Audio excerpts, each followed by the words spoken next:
Students दिसंबर 2025 exam का अगर आपने भी फॉर्म भरा है लेकिन डर लग रहा है कि कहीं फॉर्म गलत तो नहीं भर दिया, फॉर्म रिजेक्ट तो नहीं हो जाएगा, तो आज की वीडियो आप सभी के लिए बहुत ज़्यादा इम्पोर्टेंट है।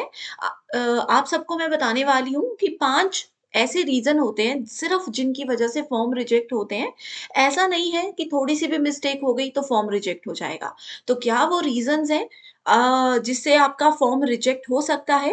एंड अगर ऐसी कुछ गलती आपने कर दी है तो उनको सही कैसे किया जाएगा वो भी आपको मैं बताने वाली हूँ। तो चलिए फिर डिस्कशन पर अब इसी के साथ हम आगे बढ़ते हैं। सो देखिए पहली चीज़ तो ये होती है फॉर्म रिजेक्ट होने की कि आप लोगों ने अपनी जो पर्सनल इन्फॉर्मेशन है वो यहाँ पर गलत भर दी है। अब काफ़ी सारे स्टूडेंट्स ऐसे हैं जिन्होंने जल्दी-जल्दी के चक्कर में फॉर्म भर दिया, लेकिन काफ़ी चीज़ें वहाँ पर गलत फ़िल कर दी हैं। कई स्टूडेंट्स ने स्पेलिंग्स में बहुत ज़्यादा गलती कर दी होती है, कई स्टूडेंट्स ने और इन्फॉर्मेशन जल्दी-जल्दी में गलत भर दी होती है। तो अगर आपसे ऐसा हुआ है, तो आपका फॉर्म अभी भी आप बचा सकते हो क्योंकि अभी तक देखिए 7 नवंबर तक तो फॉर्म फिलिंग का प्रोसेस चल ही रहा है एंड अगर आपसे कोई गलती हो गई है फॉर्म भरते हुए, तो उसको आप करेक्ट कर सकते हो 10, 11 और 12 नवंबर 3 दिन का समय दिया जा रहा है। तो अगर आपसे स्पेलिंग से रिलेटेड कोई मिस्टेक हुई है या इन्फॉर्मेशन कोई आपने गलत भर दी है अपनी, तो आप यहाँ पर इस चीज़ को 10, 11, 12 नवंबर को करेक्ट कर सकते हो। प्रॉब्लम के साथ में मैं आपको सॉल्यूशन भी देती जा रही हूँ, ठीक है? अब इसके अलावा आगे बढ़ने से पहले दूसरा रीज़न बताने से पहले आपको बता दूँ कि एग्ज़ाम में रह गए हैं सिर्फ़ 60 दिन और ऐसे में पेपर 1 पर फ़ोकस करिए स्टूडेंट्स क्योंकि यहाँ पर अगर आप सब टारगेट करते हो 100 में से 80 प्लस मार्क्स तो गारंटीड पेपर 1 की हेल्प से आपका एग्ज़ाम क्वालीफाई हो सकता है। एंड पेपर 1 प्रिपरेशन के लिए डेली लाइव क्लासेस आपको मिलेंगी जिसके साथ एग्ज़ाम से पहले पूरा सिलेबस तो कवर होगा ही। साथ में इन लाइव क्लासेस में आपके सारे डाउट्स भी क्लियर किए जाएँगे। आपको कोई भी डाउट है, कोई भी कन्फ्यूजन है, कहीं पर भी आपको लग रहा है कि इस टॉपिक में, इस चीज़ में कन्फ्यूज़ हो रहे हैं, तो वो लाइव क्लास में हम डिटेल में डिस्कस करेंगे। उसके बाद भी अगर कन्फ्यूजन रह जाता है, तो आप सबको हम एक स्पेशल व्हाट्सएप ग्रुप में भी ऐड करते हैं, जिस ग्रुप में सभी स्टूडेंट्स अपने क्वेश्चन्स शेयर करते हैं, उसको डिस्कस करते हैं, अपने टीचर्स के साथ वहाँ पर टॉपिक्स को, पॉइंट्स को डिस्कस कर सकते हैं। तो ये फ़ायदा है इन लाइव क्लासेस का, जहाँ पर स्टूडेंट्स आपको प्रॉपर गाइडेंस के साथ एग्ज़ाम के लेवल के हिसाब से लेटेस्ट क्या पैटर्न चल रहा है उसके हिसाब से पढ़ाया जाएगा। अब लाइव क्लासेस तो है ही, साथ में आपको MCQ, PYQs, full syllabus notes and revision के लिए देखिए बहुत ही अच्छा एक क्वेश्चन बैंक और मॉक टेस्ट भी दिए जा रहे हैं। जैसा हमारा एग्ज़ाम हिंदी और इंग्लिश में आता है, उसी तरीके से यहाँ पर हमारे पास सभी सवाल रहेंगे, कंप्लीट कोर्स रहेगा। तो 60 डेज़ का न्यू बैच स्टार्ट हो रहा है 1 नवंबर से, जिसको जॉइन करने के लिए जल्दी से ग्लोबल ऑनलाइन ऐप को प्ले स्टोर पर जाकर डाउनलोड करिए। स्टोर सेक्शन पर देखिए सर्च बार में यूजीसी नेट पेपर 1 लिखो, कोर्स की पूरी जानकारी आ जाएगी। जून 2026 एग्ज़ाम की तैयारी करना चाहते हो अगर अभी से, तो भी एक बैच हमारा स्टार्ट हो रहा है 1 तारीख से ही, तो इसको भी जॉइन कर सकते हो। लाइव क्लासेस यहाँ पर जॉइन करिए, डाउट्स आपके क्लियर होंगे, बेस्ट वे में आपको यहाँ पर ईज़ीएस्ट वे में पढ़ाया जाएगा। आप चाहो तो इन नंबर्स पर व्हाट्सएप पर भी कॉल और मैसेज कर सकते हो। ठीक है, एक रीज़न आपको मैं बता चुकी थी कि आपसे स्पेलिंग मिस्टेक हो चुकी है। दूसरा रीज़न ये हो जाता है कि स्टूडेंट्स ने फीस पे नहीं की होती है। सबसे बड़ा रीज़न फॉर्म रिजेक्ट होने का यही होता है कि स्टूडेंट्स फॉर्म तो फिल कर लेते हैं, ठीक है? लेकिन फाइनल पेमेंट ऑप्शन पे जाने के बाद वो क्या करते हैं, रुक जाते हैं कि भाई पेमेंट कल करेंगे, परसों करेंगे और भूल जाते हैं।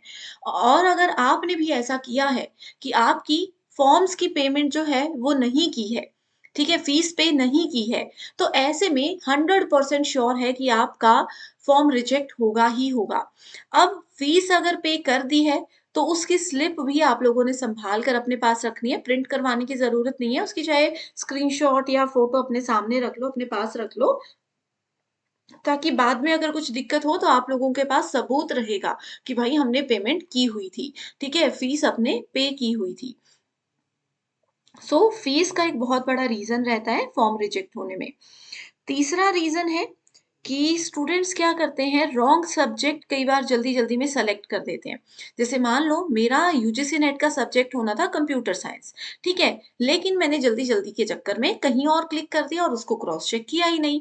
अगर आपसे भी ये मिस्टेक हो गई है फॉर्म में, तो आपका फॉर्म देखिए ऐसे केस में रिजेक्ट तो नहीं होता है, लेकिन हाँ, आप फिर एग्ज़ाम देने लायक भी नहीं बचते हो। क्यों? क्योंकि देना तो कंप्यूटर साइंस एग्ज़ाम था, सब्जेक्ट भर दिया कुछ और, तो आप लोगों का एडमिट कार्ड भी उसी बेस पर आएगा और आपका एग्ज़ाम भी वही पेपर 2 आपको नज़र आएगा जो आपने फॉर्म में भरा है। तो एक बार इस चीज़ को भी क्रॉस चेक कर लीजिए कि आपने सही सब्जेक्ट फिल किया है या फिर नहीं। और इसका भी यही सॉल्यूशन है कि अगर सब्जेक्ट गलत भर दिया है, तो 10, 11 और 12 नवंबर को जाकर आप इस चीज़ को एडिट कर सकते हो। चौथा रीज़न है कि स्टूडेंट्स जब अपनी प्रॉपर इन्फॉर्मेशन शेयर नहीं करते हैं, खास तौर पर स्टूडेंट्स अगर अपने कॉन्टैक्ट डिटेल्स सही तरीके से एंटर नहीं करते हैं, तो ऐसे में भी आपका फॉर्म रिजेक्ट हो सकता है। कैसे होता है? देखिए स्टूडेंट्स आपको जिन्होंने फॉर्म नहीं भरा उनको बता देती हूँ। आप लोगों को अपना मोबाइल नंबर एंटर करना होता है और उसपे वेरिफ़िकेशन के लिए ओटीपी आता है।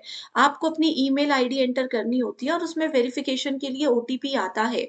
तो जब तक ये ओटीपी के थ्रू वेरिफ़िकेशन नहीं होती है, तब तक आप अगले स्टेप में नहीं बढ़ सकते हो। तो अगर ऐसा है कि आपका नंबर एक्टिव नहीं है, ईमेल आईडी एक्टिव नहीं है, तो आपको बहुत दिक्कत आ सकती है, तो इस चीज़ का ध्यान रखिएगा कि मोबाइल नंबर और ईमेल एड्रेस कुछ ऐसा एंटर करें, जिसका एक्सेस आपके पास है, जिसमें कि अगर ओटीपी आ रहा है, तो आप चीज़ों को ईज़िली हैंडल कर सकते हो। एंड 5वां और सबसे बड़ा रीज़न फॉर्म रिजेक्ट होने का ऐसे ही है कि फॉर्म तो रिजेक्ट नहीं होगा इस केस में, लेकिन एग्ज़ामिनेशन सेंटर में आपको दिक्कत आ सकती है। वो क्या रीज़न है कि स्टूडेंट्स अपनी जो पासपोर्ट साइज़ फ़ोटो है या साइन है, वो सही से अपलोड नहीं करते हैं। कई स्टूडेंट सोचते हैं कि क्या फ़र्क पड़ रहा है ना? और पुरानी कोई फ़ोटो मान लो 10 साल पुरानी कोई पासपोर्ट साइज़ फ़ोटो अपलोड कर रहे हैं। लेकिन याद रखिएगा कि आपकी फ़ोटो लेटेस्ट होनी चाहिए, जैसे आप अभी दिखते हो वैसी ही होनी चाहिए क्योंकि एग्ज़ाम वाले दिन, एग्ज़ामिनेशन सेंटर के बाहर आप लोगों का एडमिट कार्ड की फ़ोटो और आप लोगों का रियल फेस मैच किया जाता है। आपसे 2 और पासपोर्ट साइज़ फ़ोटोग्राफ्स माँगे जाते हैं। तो उस समय पे स्टूडेंट्स बहुत ध्यान रखना होता है कि आप लोगों को दिक्कत ना हो। तो फ़ोटो ऐसी अपलोड करिए जिसमें आपका फेस मैच हो रहा है। अगर आप 10 साल सॉरी कुछ समय पहले मोटे थे, पतले थे, आपका फेस स्ट्रक्चर चेंज हुआ है, तो उस अकॉर्डिंग आप लोग फ़ोटो को अपलोड करिए वरना दिक्कत हो जाएगी। और रही बात सिग्नेचर की, तो सिग्नेचर स्टूडेंट्स जल्दी-जल्दी में कुछ भी जैसे मान लो मैंने ये सिग्नेचर कर दिया और फिर बाद में एग्ज़ाम वाले दिन कुछ और सिग्नेचर करके आ गए। तो अगर आपके साइन मैच नहीं हो रहे हैं, जो आपने फॉर्म में साइन भरा है और जो एग्ज़ाम के सेंटर में आप लोगों से साइन करवाए जाएँगे, वो अगर मैच नहीं हो रहे हैं, तो आप लोगों का फिर रिज़ल्ट नहीं आएगा और बाद में आप लोगों को दिक्कत हो जाएगी।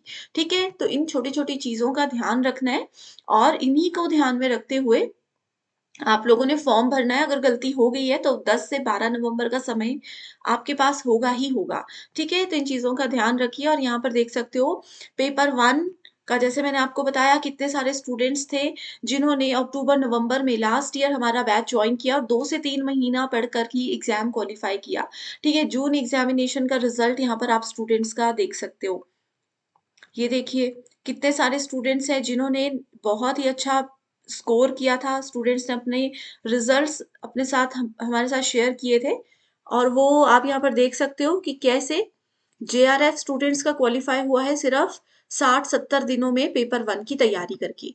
तो आप लोग भी इन कोर्सेज़ को जॉइन कर लीजिए, लाइव क्लासेस होंगी डेली और जिसके लिए आपको इन नंबर्स पर कॉन्टैक्ट करना है।